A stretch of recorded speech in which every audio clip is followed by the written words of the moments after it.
Hey everybody, I'm making a tutorial for Knoll Lights. This is just going to be for the glow and how to take it out of like the scope or like hide it like that using keyframing, and maybe I'll show you how to mask it too instead. Okay, so let's go into After Effects. I have my clip right here, drag it onto the new composition button. I want just about there. I want it to be cut off like right here.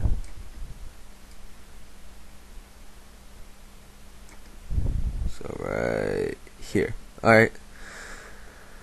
Now I want to make this a little bit bigger so I have more room to work with it. Now first thing I'm going to do is create a new adjustment layer by hitting Control Alt Y. Then go to Effect, Knoll Light Factory. I'm just going to make a glow.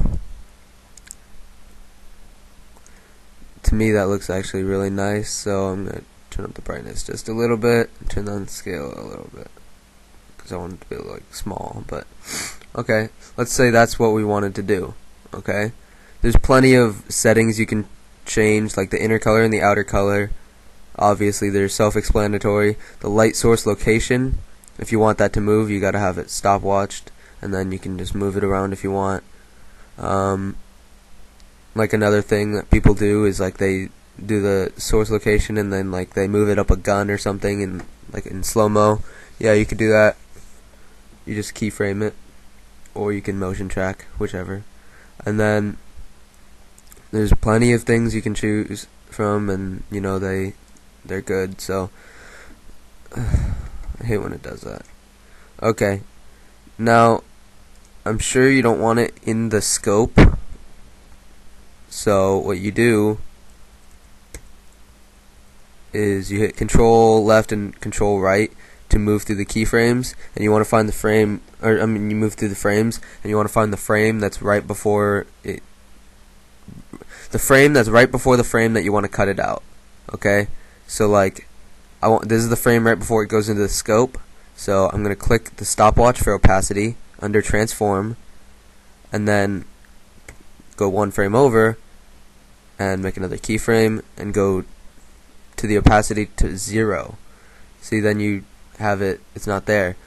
I mean, the only thing now is it's not inside the scope, but the way to do it inside the scope and not on the black is you just mask this out, or mask this circle out.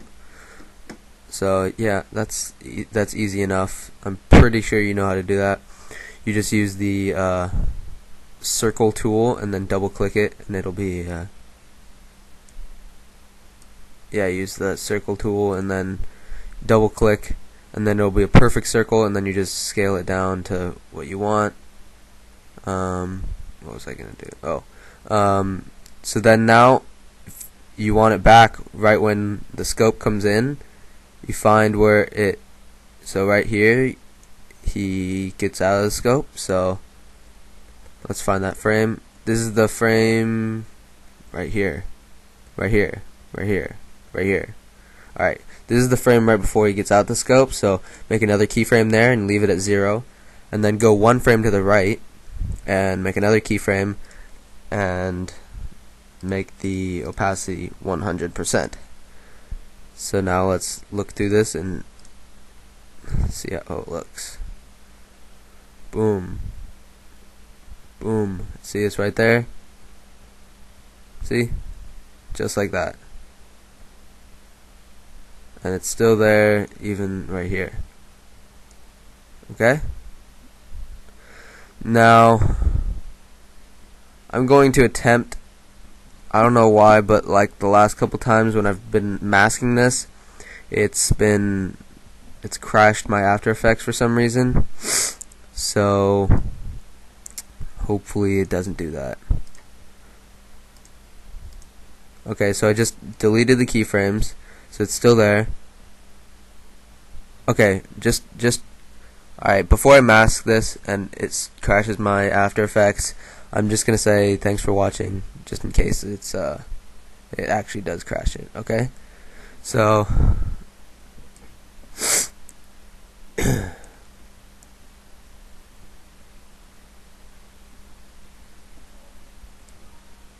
See, there we go. Crashed it. I don't know why, and I don't really care, but basically you just mask it out, make the circle, and then the glow coming from the Knoll light will be, let me try to show you this. The glow from the Knoll light will be inside the scope circle, and then but the actual light will be hidden behind the black. So you just mask it. You can do it manually too, just circular mask, and then up here square, circle again. You know how to mask. Just use this pen tool or just use the circle tool. Alright, so this has been Fictive, and until next time.